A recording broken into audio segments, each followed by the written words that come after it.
Colonel retired Abid साहब इस वक्त हमारे साथ हैं। बहुत शुक्रिया सर आपके वक्त के लिए। सर, अभी ये जो भारत की जानिब से रात के पिछले पहर में हमेशा इसको वार्न किया जाता रहा कि बाज रहो, जंग के लिए पहल हम नहीं करेंगे और अगर दुश्मन की तरफ से पहल की गई तो फिर उसको छठी का दूध याद दिला दिया जाएगा, और ऐसा ही हुआ। क्या कमेंट करेंगे इस पे? जी बिल्कुल ठीक है आपने। एक्चुअली देखिए, पाकिस्तान आर्मी, एयरफोर्स, नेवी एक प्रोफेशनल फोर्स है और पाकिस्तान गवर्नमेंट ने, हमारी पॉलिटिकल लीडरशिप ने, मिलिट्री लीडरशिप ने कई दफ़ा पिछले 10-12 दिनों में ये कहा कि हम एक रिस्पॉन्सिबल स्टेट हैं, लेकिन अगर किसी ने मिस एडवेंचर किया तो उसका जवाब उसको क्विड प्रो को प्लस में दिया जाएगा। और वही हुआ, क्योंकि आपने देखा जैसे रात को इंडियन आर्मी ने, इंडियन फोर्सेस ने 6 जगहों पे मिसाइल से फायर किए, जो कि स्टैंड ऑफ डिस्टेंस से फायर किए गए और उनसे बहुत मासूम जो है वो जान का ज़िया हुआ। और इसके साथ साथ अगर आप देखें, उन्होंने इंटरनेशनल बॉर्डर जो है उसके क्रॉस फायर किया तो भावलपुर के अंदर और मुरीदकी के अंदर, जो कि यूएन चार्टर की, जेनेवा कन्वेंशन की ब्लैटेंट खिलाफ वर्जी। तो अब पाकिस्तान का जाहिर है इस पर रिस्पॉन्ड करना, पाकिस्तान ने पहले भी कहा था, वो बनता था। और मैं तो इस बात पे हैरान हूँ कि जब इंडिया को पहले भी पिछले 8-10 दिनों से उसने टेस्ट कर लिया था सारा, कई दफ़ा ट्राई किया कि किसी न किसी तरह कोई शरारत करे, और हर दफ़ा पाकिस्तान एयरफोर्स, आर्मी, नेवी जो है अल्हम्दुलिल्लाह वो अलर्ट मिली और वो कुछ नहीं कर सके। और फिर उन्होंने दे हैड द इक्वेशन के जो वेपन सिस्टम्स हैं, जो प्लेटफॉर्म्स हैं, उनकी आपस में पैरिटी किया है। और अल्हम्दुलिल्लाह पाकिस्तान एयरफोर्स, आर्मी और नेवी तीनों का इक्विपमेंट वाइज, इवन जज्बा वाइज, ट्रेनिंग वाइज, उनसे जो है बहुत अल्हम्दुलिल्लाह सुपीरियरिटी है।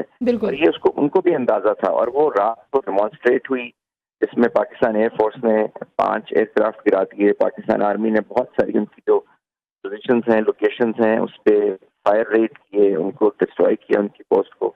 तो ये एक आई थिंक वो मिस कैलकुलेशन थी, लेकिन उनकी miss calculation I think Modi साहब की मजबूरी बन गई थी, क्योंकि जिस तरह उन्होंने हाइप क्रिएट किया था, जिस तरह से उन्होंने अपने लोगों को तैयार किया था एक झूठे नैरेटिव के ऊपर, और अभी भी वो झूठा नैरेटिव उनके मीडिया पे चल रहा है, क्योंकि वो जो उनका मीडिया और वो जो, लेकिन सर उनका मीडिया जो है वो गोदी मीडिया, वो ये भी तस्लीम कर रहा है। अभी तो 3 तैयारों को एडमिट कर रहे हैं वो। अभी देखिए, अभी आहिस्ता आहिस्ता आगे आगे जो जो नुकसान वो तस्लीम करेंगे। इस तरह से उनकी जानिब से हार, ये शिकस्त जो है, अब वो खुद ही इसको एडमिट कर रहे हैं।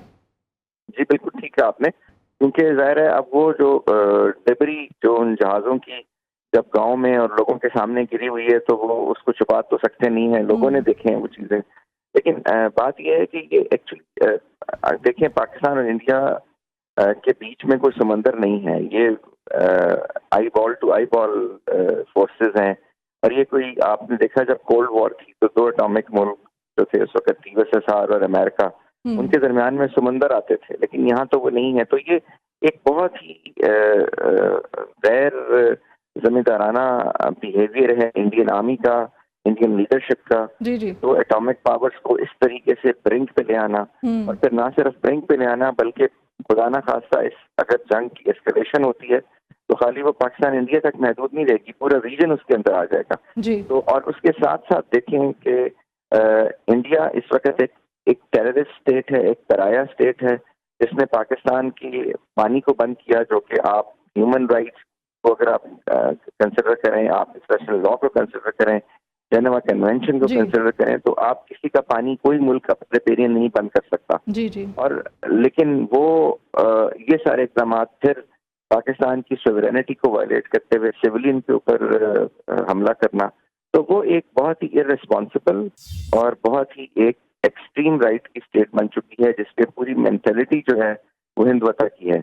और लेकिन अल्लाह ताला ने बहुत करम किया कि हमारी जो आर्म्ड फोर्सेस हैं, हमारी एयर फोर्स है, हमारी आर्मी और नेवी,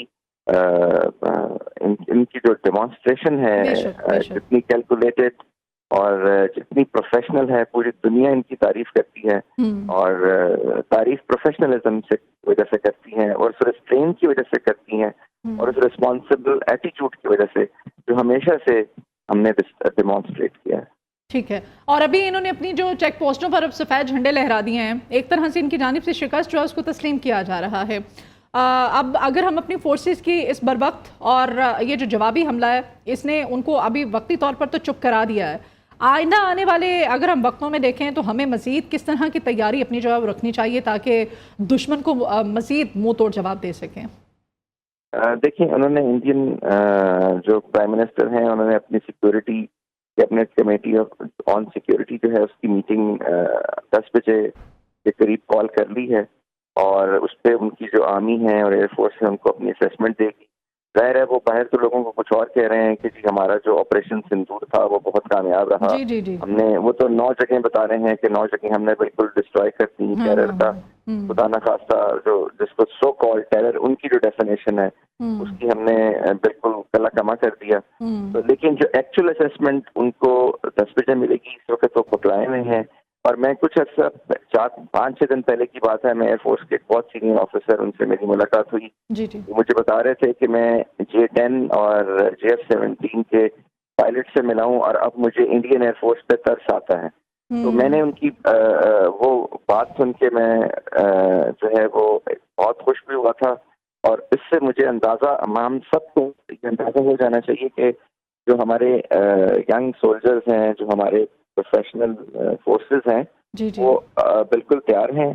डेफिनेटली इसके रिस्पांस में अब इंडिया जो है वो कुछ करने की कोशिश करेगा, लेकिन क्योंकि हमारा रिस्पांस इतना स्विफ्ट था, इतना कैलकुलेटेड था और इतना पोटेंशियल एक रिस्पांस था इन मिलिट्री टर्म्स कि अब उनको कुछ करते हुए जो है एक तो सोचना पड़ेगा, क्योंकि इसके बाद अगर उनका कोई रिस्पांस आया तो उसके जवाब में पाकिस्तान का रिस्पांस इससे भी मल्टीप्लाइड होगा। ठीक है, अभी जो इब्तदाई इत्तलात हैं 5 तैयारे उनके हमने तबाह कर दी हैं, जिसमें एक राफेल है, एक MiG-29 है, एक 30SU है सर। तो इनके बारे में बताइएगा, दुश्मन का ये जो तैयारे जो कि तबाह किए गए हैं ये किस किस्म के अहदाफ को टारगेट कर सकते हैं? इनके बारे में इंफॉर्मेशन क्या है आपके पास? देखिए, जो रशियन तैयारा है उनका Su-30 फिर MiG-29, ये दोनों रशियन ओरिजिन के हैं और जो राफेल है ये फ्रेंच ओरिजिन का है। फ्रेंच को तो वो बहुत, इस राफेल को तो वो बहुत बूस्ट कर रहे थे कि ये स्टेट ऑफ द आर्ट एक प्लेटफॉर्म है और ये दुनिया का बेस्ट एयरक्राफ्ट है, इसीलिए हमने सिलेक्ट किया है। Su-30 जो है और जो MiG-29 है ये भी मल्टी रोल एयरक्राफ्ट हैं जो कि इन्वेंट्री में, रशियन इन्वेंट्री के हिसाब से अच्छे एयरक्राफ्ट गिने जाते हैं। लेकिन बात ये नहीं है कि ये कोई एयरक्राफ्ट की क्वालिटी ऐसी थी, ये basically the proneness, the professionalism और ट्रेनिंग और उसके अलावा जो लेटेस्ट अपने प्लेटफॉर्म्स को इक्विप करना। अब देखिए, जो राफेल का इशू था, बहुत अच्छा एयरक्राफ्ट है, इस वक्त कंसिडर होता है दुनिया की इन्वेंट्री में टॉप के एयरक्राफ्ट में कंसिडर होता है। उसका जो सोर्स, डाटा सोर्स है, वो इंडिया के पास नहीं था। फिर एक चीज होती है जिसको हम टेक्टिकल डाटा लिंक्स कहते हैं। टेक्टिकल डाटा लिंक्स के थ्रू आप अपने प्लेटफॉर्म्स को, यानी एयरक्राफ्ट्स को या जो ग्राउंड इक्विपमेंट है जी जी। तो आप अपडेट करते हैं। अच्छा। तो इंडिया के वो वेपन सिस्टम उस तरह से अपने बाकी सिस्टम्स के साथ इंटीग्रेटेड नहीं है।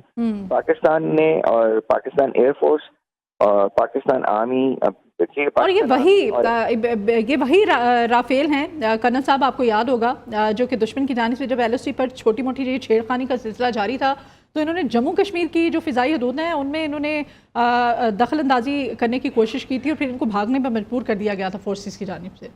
जी बिल्कुल, क्योंकि जब इनके जो